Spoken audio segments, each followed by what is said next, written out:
నిజామాబాద్ జిల్లా బాన్స్వాడ నియోజకవర్గం పరిధిలో ఇసుక అక్రమ రవాణా రైస్ మిల్లర్ల అక్రమ నిర్మాణాలపై ఆందోళన చేసింది బీజేపీ.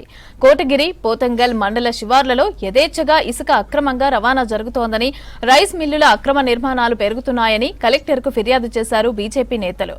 ఇక అక్రమ రైస్ మిల్లు నిర్మాణం వల్ల పంట పొలాలు దెబ్బతింటాయని, వెంటనే ఆపాలని నిజామాబాద్ కలెక్టర్కు వినతి పత్రం ఇచ్చారు బాన్స్వాడ బీజేపీ నేత కోనేరు శశాంక్.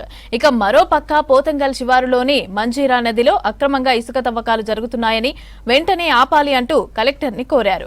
రాత్రి వేళలో ఇసుక టిప్పర్లు, ఇతర వాహనాల వల్ల ప్రమాదాలు జరుగుతున్నాయని కలెక్టర్కి వివరించారు.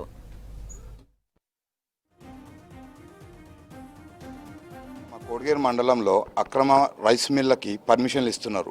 ఎట్లా పర్మిషన్లు ఇస్తున్నారో ఢిల్లీకి వచ్చింది. ఎంఆర్ఓ వరకు వచ్చిండ్రు. అక్కడికి ఆయన ఏమన్నారు, సార్ ఇది ఓన్లీ గోదాం, ఇది రైస్ మిల్ కాదు అన్నారు. ఓకే సార్ అన్నాం. దాని తర్వాత ఏం చేస్తున్నారు, ఇవాళ వాళ్ళు పోయి మొత్తం మెషినరీ ఫిట్ చేస్తున్నారు.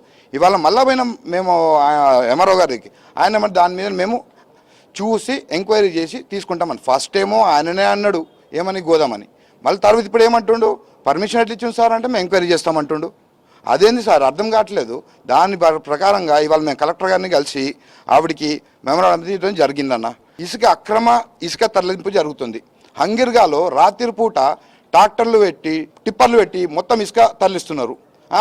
అక్కడ ప్రజలు ఏమైనా అడ్డుకుంటే వాళ్ళ మీద దౌర్జన్యం చేస్తున్నారు. ఇదేంది అర్థం కావట్లేదు.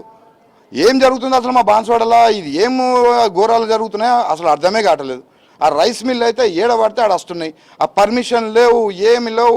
ఎక్కడికి వెళ్ళి పర్మిషన్ తెచ్చుకుంటారో తెలియదు, ఏం చేయటో తెలియదు. అడ్డగోలుగా ఏడబడితే ఆడ కడుతుండ్రు. ఆ రైస్ మిల్ కాడ మొత్తం యాక్సిడెంట్లు మొత్తం జరుగుతున్నాయి. అక్కడ ఎంఆర్ఓ గారికి చెప్పినా ఎవరికి చెప్పినా పట్టించుకునే నాదుడు లేడు. అందుకని ఇవాళ మేము వచ్చి కలెక్టర్ గారికి కలిసి ఆయనకి